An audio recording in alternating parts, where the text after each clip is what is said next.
I am very sorry to have made you wait, but it's for a good reason. We had a lovely meeting with His Excellency, the Foreign Minister.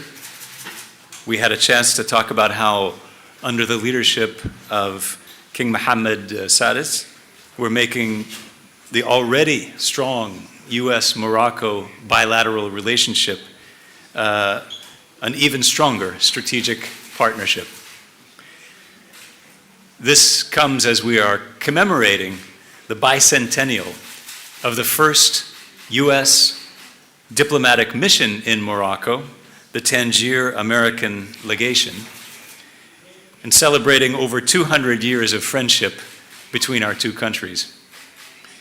Of course, our bilateral relations are even older than that, dating back to the independence of the United States, when Morocco was the first country to recognize our fledgling country.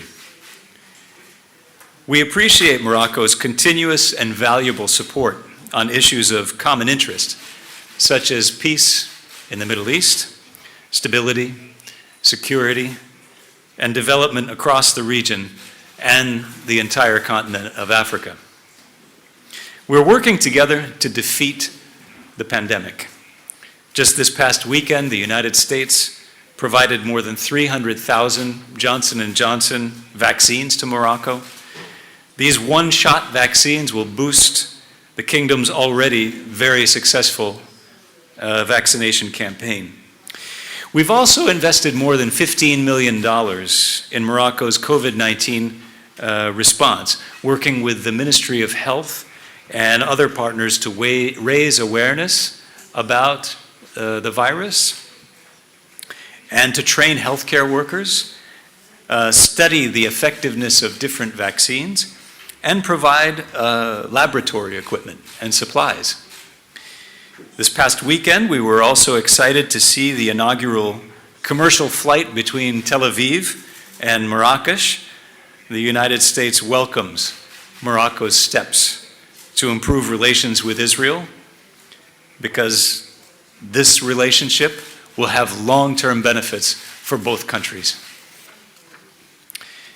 We also appreciate Morocco's continuous support for the UN's efforts in Libya and its support for removing all foreign forces from that country in preparation for preparation for successful nationwide elections, an essential step towards a stable, unified, and democratic Libya.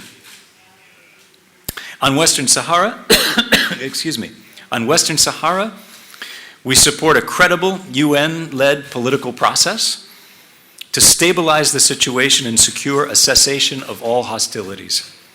We're consulting with the parties about how best to bring about a halt to the violence and ultimately achieve a lasting settlement. We strongly support UN efforts to appoint a personal envoy of the Secretary General for Western Sahara as quickly as possible. We are prepared to be actively engaged with all sides in support of that person. Morocco is also a close partner with the United States on a range of security issues. It participates in more than 100 military engagements with us every year, including African Lion, the largest annual U.S. military exercise on the African continent. And this exercise returned to Morocco last month after a one-year hiatus because of the pandemic. Last year, we signed a 10-year roadmap for defense cooperation, which is a symbol of our long-term strategic cooperation. Morocco is the only country in Africa with which we have a free trade agreement, and we and our companies see Morocco as a gateway to the continent. This year marks the 15th anniversary of that agreement.